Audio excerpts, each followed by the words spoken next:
The dolly wheels squeaked against the polished floor as Marcus Webb pushed the last of the delivery crates through the front entrance of Callahan's Hardware, sweat soaking through the back of his gray work shirt. He'd been hauling since 5 in the morning, 4 stops before this one. This was the last. And his daughter had a school recital at 6 that he'd promised himself he would not miss.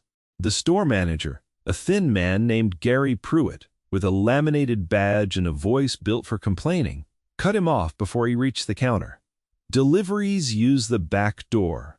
Every single time. Use the back door. Do I have to put up a sign for you people? Marcus stopped the dolly. He didn't raise his voice. He didn't argue. He simply looked at the paperwork in his hand, then back at Gary. Front's faster. Load's heavy. I've got to stop after this. I don't care what you've got, Gary said, loud enough that 2 customers near the paint aisle turned to look. You're holding up foot traffic. Back door now. Or I call you dispatcher and get you written up. Marcus stood there a moment longer, saying nothing. The kind of nothing that carried more weight than shouting ever could. Then the front doors burst open. A man, in a windbreaker, silver-haired, moving fast for someone his age, crossed the floor in 6 long strides, and wrapped Marcus in a hug like he was greeting a brother back from war. Marcus, sir. You didn't have to bring this one yourself.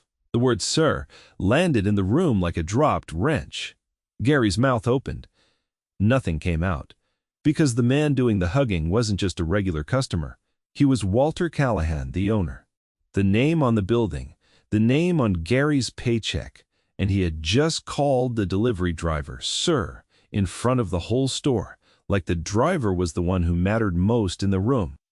If you've ever been talked down to by somebody who had no idea who they were actually talking to, stay with this one until the end, because what happened over the next 10 minutes at that hardware store was the kind of reckoning some people wait years to see, and it started with a piece of paper Gary Pruitt never should have signed. 3 weeks earlier, none of this had a name yet. Marcus Webb was still just a man with a truck route, a daughter named Callie, and a 2-bedroom rental on the east side of town that he kept cleaner than most people kept their show homes. He was 38. He'd been driving deliveries for Callahan's hardware distribution network for going on 4 years, ever since a shoulder injury ended his run as a machinist and forced him to find work that didn't require standing at a lathe for 10 hours a day. He liked the driving. It was honest. You showed up, you moved the weight, you got the signature, you left. No politics in it, or so he thought. Callie was 9.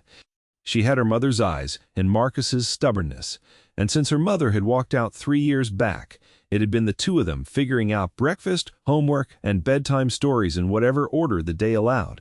Marcus never complained about it. He built his whole schedule, every route, every shift swap, around getting her to school and getting himself home in time to be present for the parts of her life that mattered. He had missed exactly 1 recital in 3 years, and that was because of a flat tire on the interstate, and he still felt sick about it. He was not going to miss this one. The Callahan's account was the biggest single client on his route, 6 stores across the region, and the flagship location downtown was always the trickiest. It had a narrow loading dock around back, a single elevator that broke down twice a month, and a store manager who treated every delivery like a personal inconvenience. Gary Pruitt had been running that flagship store for 11 months. He'd come from a background in retail management that was heavy on vocabulary and light on substance, the kind of resume built from buzzwords like synergy and operational excellence without much underneath to back it up. He wore a tie every day even though nobody else in the store did, and he corrected people's grammar in meetings as a way of establishing dominance.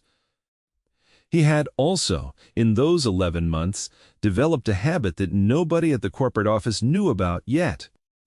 He'd been quietly padding the store's shrinkage reports, blaming a rotating cast of part-time employees and delivery discrepancies for inventory that was, in fact, disappearing into a resale account Gary ran under a cousin's name at a flea market 40 minutes outside town. It wasn't a fortune. It was maybe $1,100 a month in merchandise, tools, mostly, small enough to slip past a busy regional audit, big enough to matter over 11 months. Gary had done the math. He was patient. He believed himself smarter than the system built to catch him. What Gary didn't know What almost nobody at store level knew was that Walter Callahan, the company's 71-year-old founder, had quietly started making unannounced visits to his own stores again. Walter had built the company from a single hardware shop. His father left him in 1988.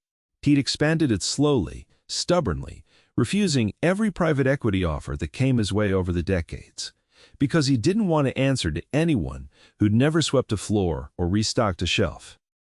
He'd stepped back from day-to-day operations 5 years earlier, handing the regional management to a corporate team he trusted. Lately, though, numbers had been off. Not dramatically. Just enough to itch at a man who used to count his own registers by hand every night for 15 years straight. So Walter had started showing up, unannounced, watching, saying nothing. He was there, in fact, in an unmarked pickup, parked across the street from the flagship store on the very afternoon that Gary Pruitt first snapped at Marcus Webb over which door to use. Walter didn't go in that day. Proston. He watched through the window as the exchange unfolded, watched Marcus stay level and quiet, while Gary postured for an audience of 2 paint aisle customers, and he made a note in a small spiral pad he kept in his jacket pocket. Just a date, a time, and 3 words. Watch the manager. Marcus didn't know any of that yet.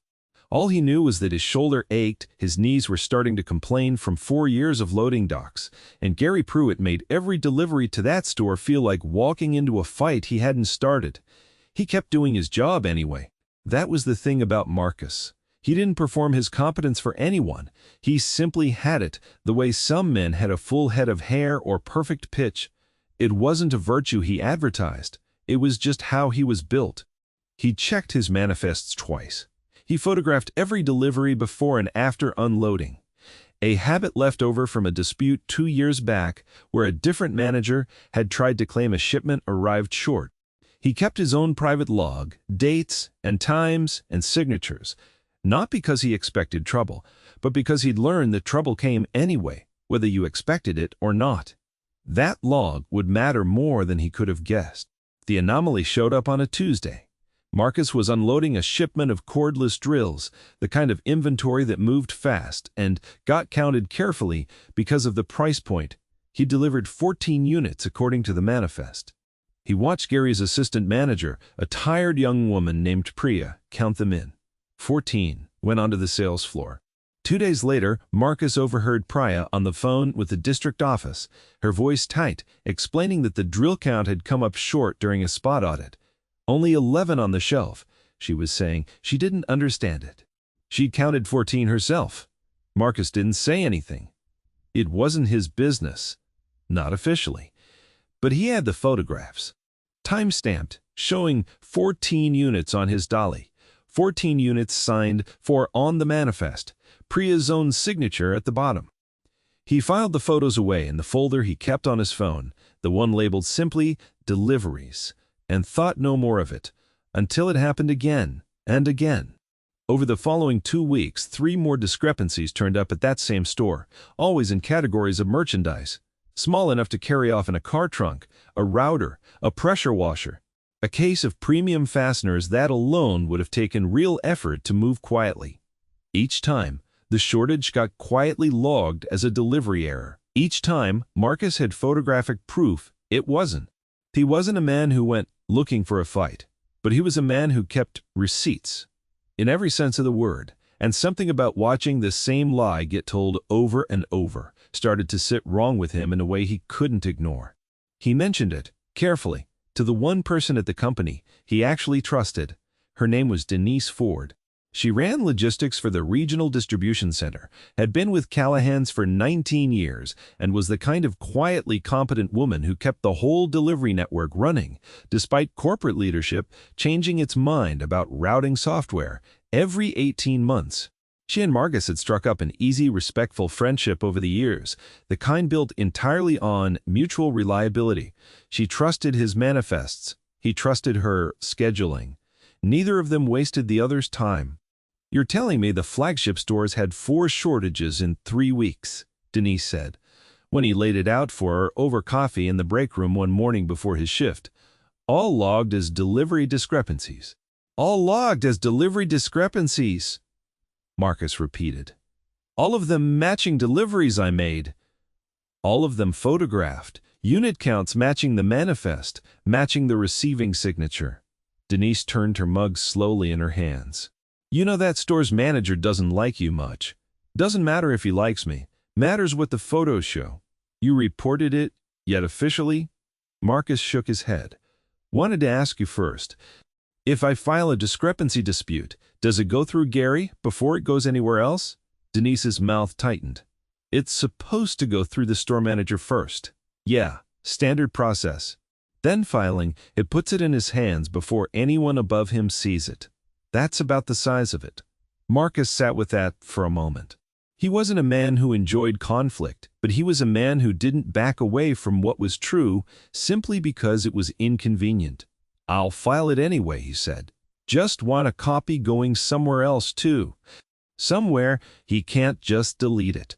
Denise looked at him for a long moment, then nodded slowly, like she'd just decided something about him that she'd suspected for years, but never confirmed. I can route a shadow copy through the regional audit inbox, she said. Not standard, but not against policy either. Just. Nobody usually thinks to ask for it. Ask for it, Marcus said. That small procedural request would end up being the loose thread that unraveled everything. Marcus filed the discrepancy report the following Monday. Photographs attached, timestamps, manifest numbers, Priya's signature. A clean, methodical document that laid out, without a shred of emotion or accusation, exactly what he had delivered and exactly what the store's own receiving process had confirmed. Gary saw it within the hour. He read it twice the way a man reads something he wishes weren't true. And then he did what men like Gary Pruitt always do when the truth becomes inconvenient. He decided the problem wasn't the missing inventory. The problem was the man who documented it. Gary called Marcus into the store's cramped back office that same afternoon. A photograph of Gary shaking hands with a regional vice president hanging crookedly on the wall behind him. You're causing a lot of noise over a paperwork issue, Gary said, leaning back in his chair like a man in control of the room. It's not a paperwork issue, Marcus said. 14 drills delivered, 11 on the shelf. That's not a typo. Discrepancies happen in transit. Boxes get misplaced on trucks. Maybe some of this is on your end. Marcus set his phone on the desk. The photographs already pulled up. 14 drills, clearly counted, clearly time-stamped, clearly matching a signed manifest. Gary didn't look at the phone. I'm not accusing you of anything, Gary said, which was itself an accusation, delivered in the smooth, plausible tone of a man who'd learned that confidence could often stand in for truth. But you understand, from where I sit, a pattern like this makes people ask questions. About the delivery driver, not about my store. Ask them, Marcus said. I've got the photos to answer every one.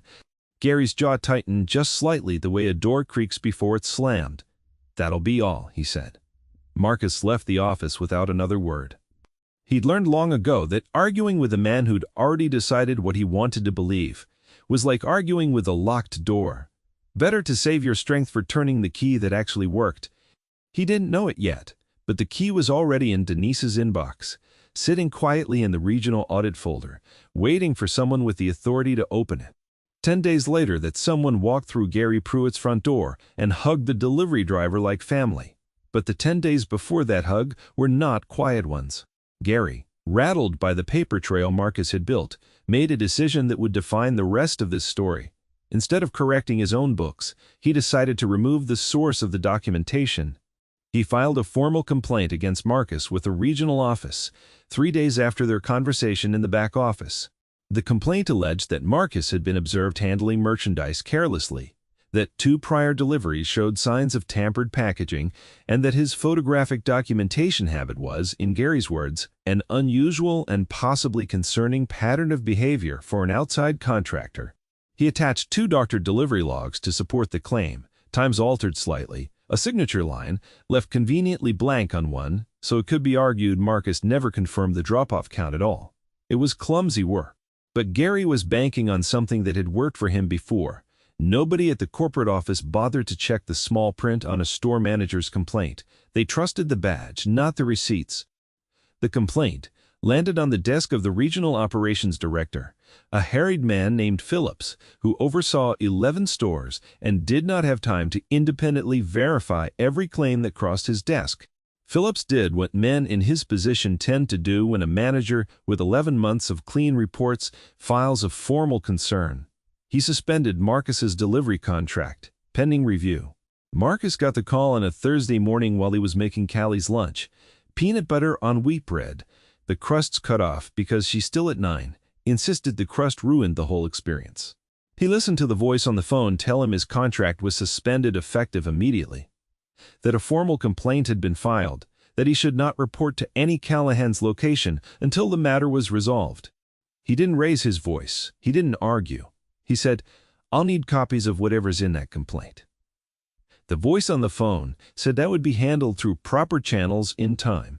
Marcus hung up, looked at the peanut butter knife in his hand, and set it down carefully on the counter. Then he called Denise. "They suspended me," he said. "Complaint from Gary. I don't know what's in it yet." There was a pause on the line, the kind of pause that told Marcus everything he needed to know about how seriously Denise was taking this. "I've still got your shadow copy," she said. "The original discrepancy report, all your photos, time-stamped straight to the regional audit inbox. That's not going anywhere. Whatever he filed on his end. Appreciate it." "Marcus," her voice was careful now, "you should know something. That audit inbox doesn't just go to Phillips. It CCs the ownership office. Has for years. Most people don't know that, because most people never send anything there worth Walter Callahan's time to read." Marcus sat with that for a moment. "You think he'll read it?"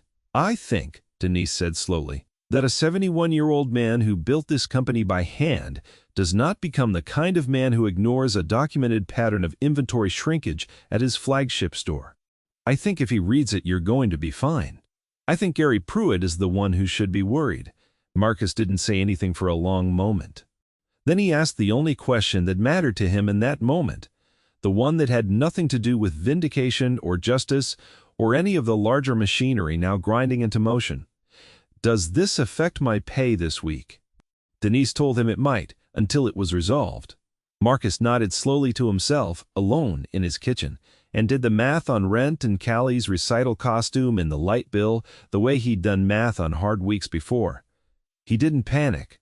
He'd built a life that could absorb a bad week. That was the whole point of building it carefully in the first place. He picked the knife back up and finished making the sandwich. Walter Callahan read the audit inbox that Friday morning, the way he read it every Friday morning, a habit nobody at the company knew. He still kept from the days when he ran the whole operation out of a back office the size of a closet. He found Denise's shadow copy first. Marcus Webb's discrepancy report. 4 separate incidents, photographs, manifests, signatures, laid out with a clarity that read less like a complaint and more like a closing argument a good lawyer would envy. Then he found the suspension notice, filed 3 days later, against the very man who'd submitted the discrepancy report. Walter read it once. Then he read it again, more slowly, the way a man reads something that confirms a suspicion he'd been carrying for months without wanting to admit it. He'd watched Gary Pruitt snap at that delivery driver through a store window 2 weeks earlier. He'd written "Watch the manager" in his little spiral notebook and moved on to the next store on his rounds. He hadn't connected it to anything at the time. It had simply been a data point, one man's ugliness on an ordinary afternoon. Now it read differently. Now it read like a manager who'd been caught moving fast to bury the man who'd caught him. Walter picked up his phone and called Phillips directly, a thing he almost never did anymore, bypassing 3 layers of management that existed specifically so he wouldn't have to. "Suspension on a contractor named Marcus Webb," Walter said without preamble. "Flagship downtown location. I want every document tied to that suspension on my desk by end of day. The complaint, the doctored logs, if there are any, the original discrepancy report, all of it." Phillips, caught off guard by a call he hadn't received from Walter Callahan directly in over 2 years, stammered something about proper channels and review timelines. "I am the proper channel," Walter said, quiet and even. "I built this company by hand. I know what a real delivery log looks like, and I know what a doctored one looks like, because I used to write them myself 30 years ago. Get me the documents."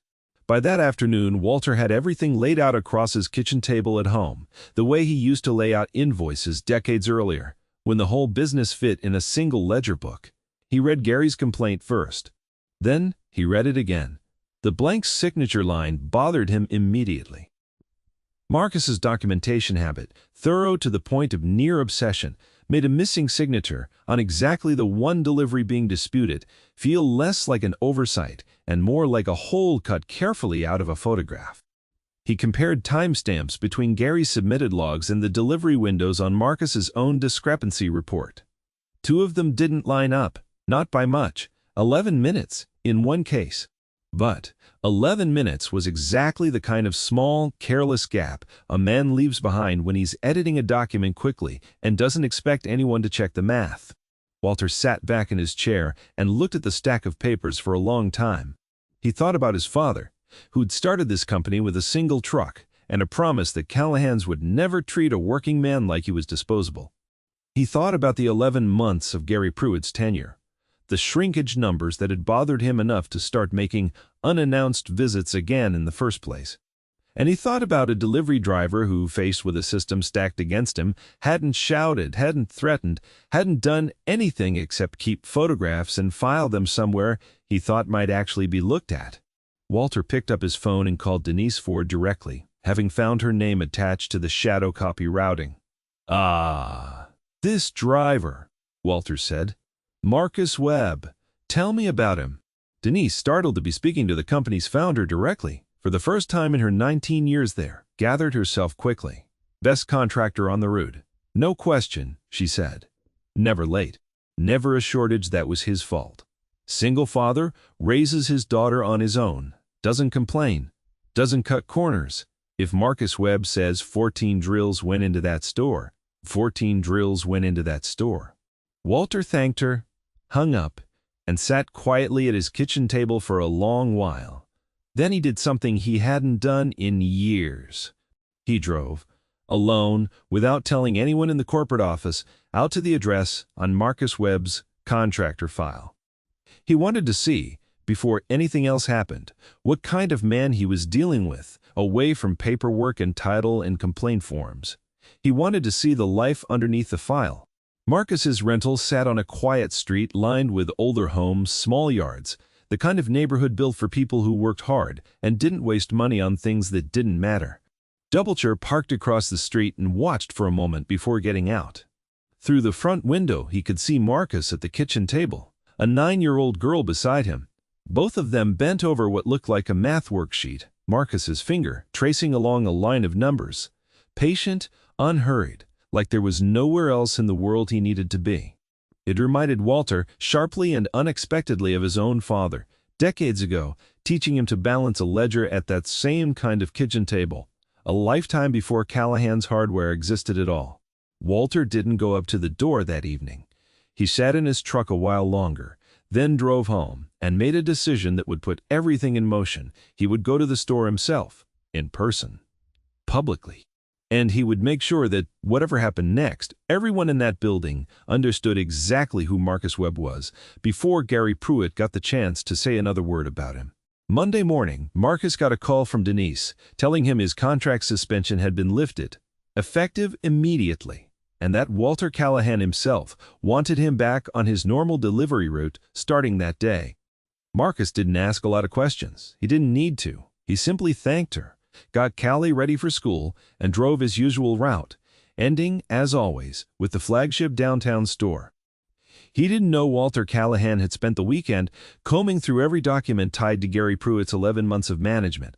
He didn't know the shrinkage numbers had finally been laid out next to a flea market vendor account registered under a name that traced back, after a few careful phone calls, to Gary's cousin. He didn't know any of the machinery that had been quietly assembling behind the scenes. All he knew was that he had a delivery to make and a recital to get to that evening, and neither of those things had anything to do with hardware store politics. He pulled up to the flagship store just after 2 in the afternoon, same as always, and made the same decision he always made under time pressure. Front door was faster. Backdoor meant navigating a narrow loading dock and a broken elevator that added 20 minutes he didn't have if he wanted to make it home in time to get Callie into her recital dress. Gary was waiting near the entrance, as though he'd been watching for exactly this. "Deliveries use the back door," Gary said, loud enough to carry across the sales floor. "Every single time. Do I have to put up a sign for you people?" Marcus set down the dolly handle and looked at him for a long moment. He thought about the suspension. He thought about the doctored logs. He thought about 11 minutes that didn't add up, and a signature line left blank on purpose. He thought about all of it and said none of it because he'd already learned that the truth doesn't need volume. It only needs time. "Front's faster," Marcus said.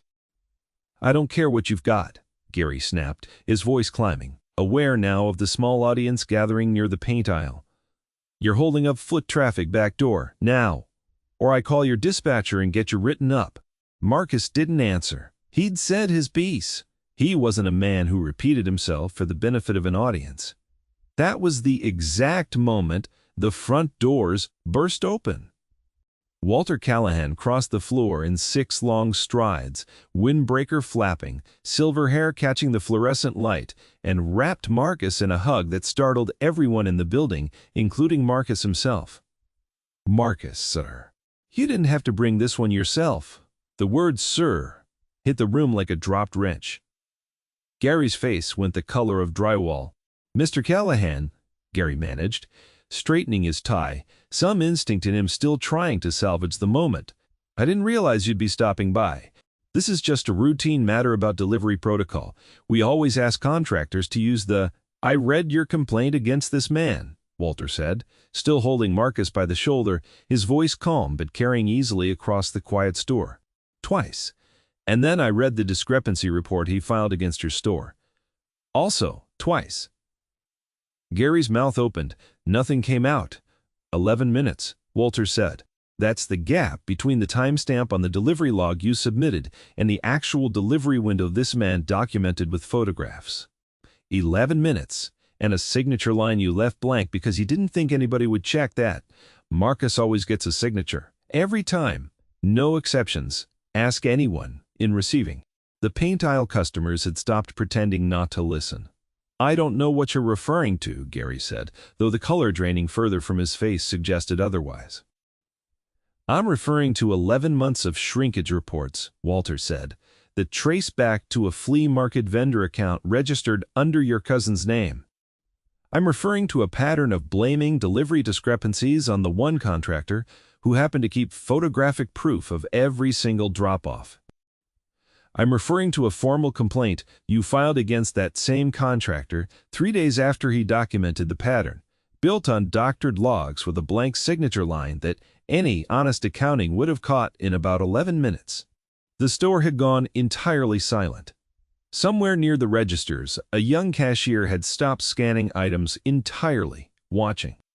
"Sir, I think there's been some kind of misunderstanding," Gary started, his voice losing its usual condescending smoothness, cracking now around the edges like ice under sudden weight. "There's no misunderstanding," Walter said. "I've got the flea market vendor registration. I've got the shrinkage reports going back 11 months. I've got the doctored delivery logs. And I've got the real ones, the ones this man filed the same day before you ever knew he was going to file anything at all. I've had a lot of years to learn what an honest ledger looks like, Gary.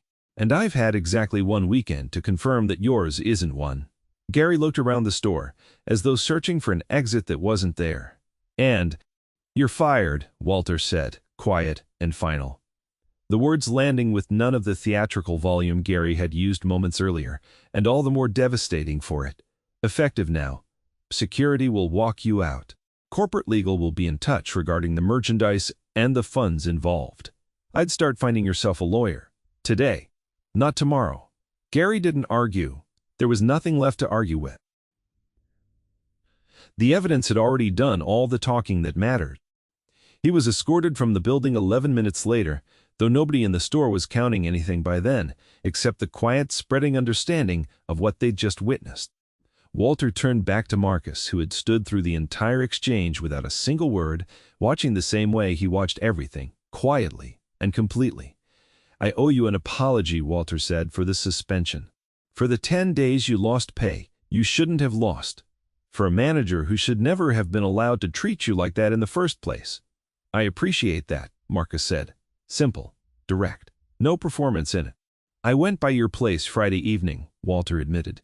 Sat outside a while, saw you helping your daughter with homework at the kitchen table, didn't want to interrupt. Marcus raised an eyebrow slightly, the closest he came to visible surprise. Could have knocked. Wanted to understand who I was dealing with first, Walter said. Wanted to see it plain, before anybody's version of the story got in the way. Marcus nodded slowly. He understood that kind of caution. He practiced it himself, in his own way, every single day. I've got a recital to get to, Marcus said. Tonight, my daughter's. Walter smiled, the first real smile that had crossed his face since walking through the door. Then, let's not keep you standing here a moment longer than we need to. He helped Marcus finish unloading the delivery himself, an old man in a windbreaker and a delivery driver in a sweat-soaked shirt, working side by side through the front door. Gary Pruitt had insisted moments earlier that Marcus wasn't good enough to use. Nobody in the store said a word about protocol after that. Marcus made it to Callie's recital that evening with 11 minutes to spare, sliding into a folding chair in the school auditorium just as the lights dimmed, still smelling faintly of cardboard and diesel, and watched his daughter walk out onto the small stage in her recital dress. Chin up, looking for him in the crowd the way she always did before she started. He found her eyes and gave her the same small nod he always gave her. She smiled and began. He didn't tell her anything about what had happened at the store that day. There was no need. Whatever had happened there belonged to a different part of his life. One he kept carefully separate from the part that mattered most. This. 3 weeks later, Marcus was called into a meeting at the regional corporate office, a building he delivered to 100 times, but never actually walked through the front doors of as anything other than a driver dropping off a package.